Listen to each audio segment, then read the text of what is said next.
With a career spanning more than 2 decades, four-time Grammy-winning singer, songwriter, and guitarist Jason Isbell has proven time and again that he knows how to captivate an audience through his music. This summer, Isbell released his latest album, Weathervanes. Let's take a listen.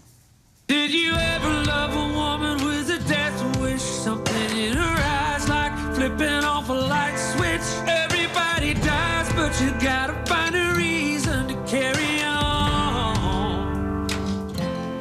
And Jason Isbell joins us now. Thanks so much for coming on the show. Thank you for having me. So Weathervanes is really a collection about love, regret, redemption, and change. What was your inspiration for it? Time, you know, documenting where I am, I think, as a person. That's usually my biggest motivator for working. I try to be aware. I try to notice as much about myself and the people around me as I can. And I try to have different problems from year to year. I think that's about as close to success as we can get. You know? I think that just comes whether we want it or not, Yeah. right? We all kind of live with that. I'm curious also that you address abortion and gun violence in this album. Why was that important for you? They're on my mind, you know, and I think they're on a lot of people's mind right now. I think those are big situations in America, and you know, I try to stay current, and I care about people, even people that I don't know. I think I care about those people too, and that's a tough one for a lot of folks to wrap their head around. I'm a parent, and I'm a husband, and you know, sending my daughter out into the world is scary, and I'm afraid, and you know, it's easy to pretend that I'm angry, but really I'm afraid. You know, I think a lot of us do that, especially big, burly men from Alabama. We like to say we're angry when we're really scared.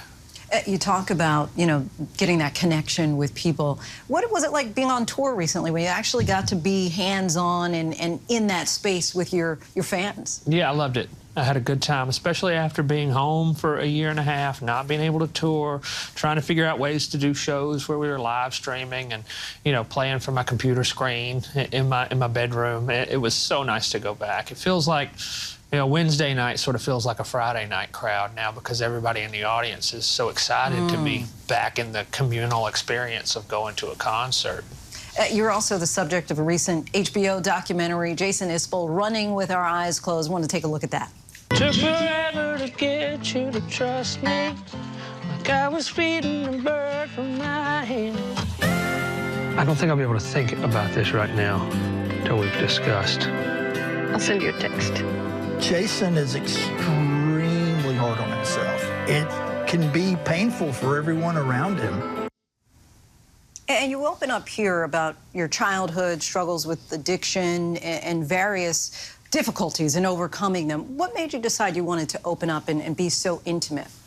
That's kind of my MO, I think, as an artist, and I just sort of settled on that about a decade ago. When I went through the recovery process, I felt like, okay, I have a story that I can tell that will resonate with people, where I'm not just another guy with a guitar. I have something to talk about, and that was my own progress as a human being. And so at that point, I thought, I'm just going to tell people the truth, whether it hurts or not. And if it's something that embarrasses me, something that I don't think paints me in the best light, then it has to stay in the song. And that found its way into the documentary, too. You recently announced that you were going to re-release your critically acclaimed 10-year anniversary album, Southeastern. What made you decide that you wanted to reissue this?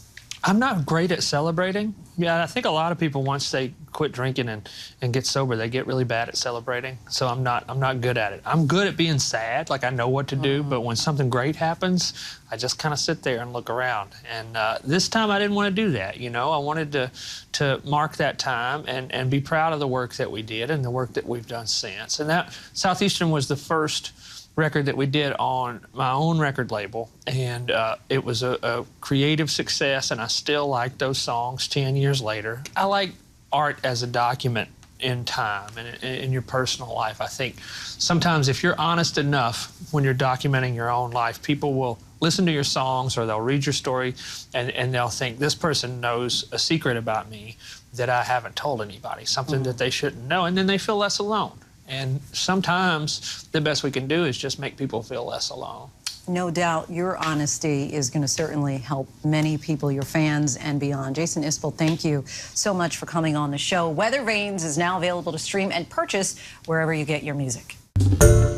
Hi, everyone. George Stephanopoulos here. Thanks for checking out the ABC News YouTube channel. If you'd like to get more videos, show highlights, and watch live event coverage, click on the right over here to subscribe to our channel. And don't forget to download the ABC News app for breaking news alerts. Thanks for watching.